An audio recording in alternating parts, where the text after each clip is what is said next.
kabajamtootaa fi jaalatamtoota chaanaalii Moonaam. Chaanaalii kana namoonni subscribe goone subscribe godhaatii viidiyoo asirraa gadhiifamullee ilaalaa daawwadhaa yaada qabdanii comment jalatti kaa'aa akkasumas immoo like share gochuun dagatinaa isiniin jedha. Chaanaaliin kun yeroo dhiyoo baname yeroo dhiyoo haa banamu malee hojiilee baay'ee gama artiitiin hojjeta irra xiyyeeffatee fiilmii afaan Oromoo ajaa'ibaa fi qulqullina isaa eeggatee fi artii Oromoo gama fuulduratti ceesuu danda'u gatii lafaa fiilmii ajaa'ibaa hojjannee isinii dhiyeessinee jirra waan ta'eef beeksisa daawwadhaatii abjuun kennanii milkaa kanaaf share like gochuun dagatinaa isiniin jenna. Fiilmii afaan Oromoo gatii lafaa baay'ee bareedaadha. Beeksisa isaa ilaalaatii yaadaaf gaafii qabdan comment jalatti barreessaa. Guyyaadhaa immoo tiitoraalii kutaa lammaffaa waa'ee CapCut application ajaa'ibaa kana qabadhee isinii dhiyaadhee jira. Yeroo banu interfeesiin CapCut kan fakkaata yeroo banamu jechuu barbaadeeti bilbila keenya banannee waliin haa hordofnu jedha banamaa jira jechuudha. Amma akkuma argitan kana yeroo banu ammoo interfeesiin keessaa isa kana fakkaata. Yeroo bantani CapCut interfeesii isaa viidiyoo galchuudhaaf mallattoo ida'oo san tuttu bakka mallattoo ida'oo yeroo tuttan inni gara gaalarii yookiin gara viidiyoo ofii isaatii qabutti sana jaja isin gaalarii irraa viidiyoo qabdan import gootu jechuudha. Gaafa import gootan tuulota yookiin wantoota yookiin mallattoolee viidiyoodhaaf editingiidhaaf nu fayyadan jalatti argitu. Interfeesiin gubbaa argitan kun bakka viidiyoo itti hojjennu kan ittiin nutti argisiisu jechuudha. Viidiyoo hojjennu eessatti akka akkas gochuu dandeenyu akkamitti akka hojjechuu dandeenyu kan argisiisudha jechuudha. Bakki kun ammoo biraatiniisiin viidiyoo keenyaa akka hir'isuudhaaf dabaluudhaaf kan itti fayyadamnudha jechuudha. Biraatiniin keenya yoo kan dabalu taate itti aansinee kontiraastiidha. Kontiraastiin kunis viidiyoon keenya baalaansii akkamii akka inni qabu kan fayyadamnudha. Waan isin ajaa'ibu viidiyoon keenya riiseet ta'ee bifa kanaan adjust akka fayyadamnuu fi tempereecherri keenyallee bifa riiseet goonee sadirratti dhiifnee hojjenne bifa kanaan baay'ee haala bareedaa ta'een argitu jechuudha interfeesii isaa. Viidiyoon kun yeroo edit godhamu haala kanaan baay'ee miidhagee hojjetamuu danda'a jechuudha. Kalarii kee fayyadamnee kalarii hedduu fayyadamuu dandeenya. Saturation daballee kalarii bareedaa fiilmii amma addunyaatti hojjetamaa hojjechuu dandeenya. Tekstii kennallee bifa kanaan mata duree kennuufii dandeenya jechuudha. Mata duree fiilmii yookiin diraamaa yookiin hojii hojjenne kamuu bifa kanaan barreessineeti nama diriim jedhee barreessee akkuma argitan kana gadi lakkisaan jira. Yoo tekstii kana barreessaa wanni isin dagachuu hin qabne gara gidduutti fidannee akkasuma immoo haala bareedaa ta'een animeeshinii isaas hojjechuu dandeenya jechuudha.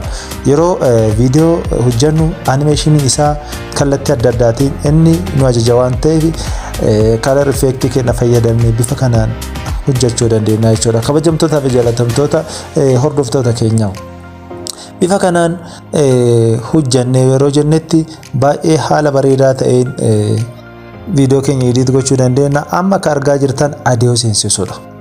Adiyoo akkamitti seensifna eessaaf seensifna kan jedhu waliin ilaallaa. Mallattoo ida'oo san tunnee kaaneeti bakka adiyoon jiru inni nu geessa jechuudha. Kallattii maan mallattoo ida'oo tunnee finne bifa saniin wanna jechuu dandeenya. Yeroo ammoo iddoo tokkotti sissinu mallattoo xiyyaa inni nutti argisu qabannee qarqara isaa yookiin xumura isaa qabannee siisuu dandeenya. Viidiyoon barbaanne ammoo mallattoo maqasii jennu kanaan jechuudha. Murree gargar fageessuu dandeenya. Murree ammoo jala geessuu dandeenya. Viidiyoon barbaanne ammoo akkasitti remove gochuu dandeenya jechuudha. Bakka edit select goone edit bakka tunneeti sirreessuu dandeenya. Akkasuma immoo kan barbaanne ammoo delete mallattoo jedhu san tunneeti balleessuu dandeenya jechuudha. Color picturein keenya akkamitti akka bareedu intensitytiin keenya coloriin keenya haala bareedaa ta'een akka nama hawwatutti kan hojjennu CapCut baay'ee ajaa'ibaadha. Akkuma argitan kana laayeroota baay'ee bakka tokkotti galchinee hojjechuu dandeenya. Biraatiinis isaas akkasii sirreessuu dandeenya. Yaaluudha. Wanni yaalamee hin dandamne jiru baay'ee ajaa'iba. CapCutiin sooftooroota amma jiran kan akka Filmora fa'aa afaan qabachiisee jira dhugaa dubbachuudhaaf. Garuu CapCut aappii moobaayilii keenya fayyadamnu waan ta'eef akkamitti akka viidiyoon keenya hojjetamee addunyaa irratti dhageettii qabuuf gahee guddaa qaba jechuudha.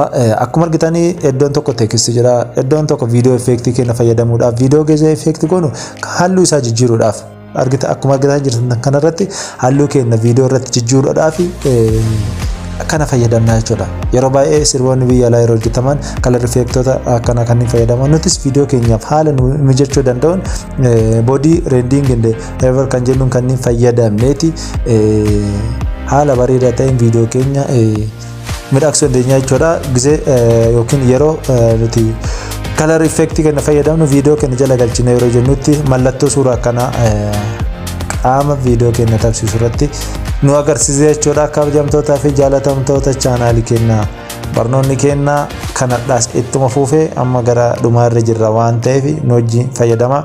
Teekistii keenya select goonee akkamitti galchuu dandeenya gidduu kan jedhu amma isinitti argisiisa jechuudha. Akkuma argaa jirtan kana exploring jedhee amma kan barreesse title styling kenna style effect babila animationiin title kenna fonti isaa maal akka fakkaatu asuma filataa deemna jechuudha. Iddoo tokko jira waan ta'eef mallattoo xiyyaa kan argitaniin iddoo tokko gara iddoo tokkotti siisuu dandeenya, bakka barbaadnu bakka hin barbaanne irrallee siisuu dandeenya jechuudha. Haala kanaan CapCut fayyadamna amma export godhaa jira. Yeroo iskosoo mallattoo xiyyaa argitan kana 170p bakka jettu san gubbaa gamanirra mallattoo xiyyaa san fayyadamnee export gochuu dandeenya. Export jechuun maal jechuudha? Gara gaalaarii yookiin iddoo storage yookiin iddoo kuusaa viidiyoo fi audio keenyatti geessuu jechuudha. Yeroo kana immoo akkuma beektan 1000 fi resolution jedhama. Maaliif saayiziin yookiin fageenyii fi dheerinni viidiyoo keenyaa maal akka ta'u kan ibsudha. Kan argaa jirtan kuni 720 walitti 1080 fayyadamnee jettan sooftoorichi mallaqa gaafata waan ta'eef 720 irratti dhaabdanne akkasitti viidiyoo keessan export gochuu dandeessu jechuudha. Kabajamtootaa fi jaalatamtoota chaanaalii Moonaab linkii isaas isin erguu danda'a. Namoonni linkii isaa na erge jettanii karaa keessaatiin inbox na gochuu dandeessanii. Horaa bulaa deebanaa waan na dhageeffatanii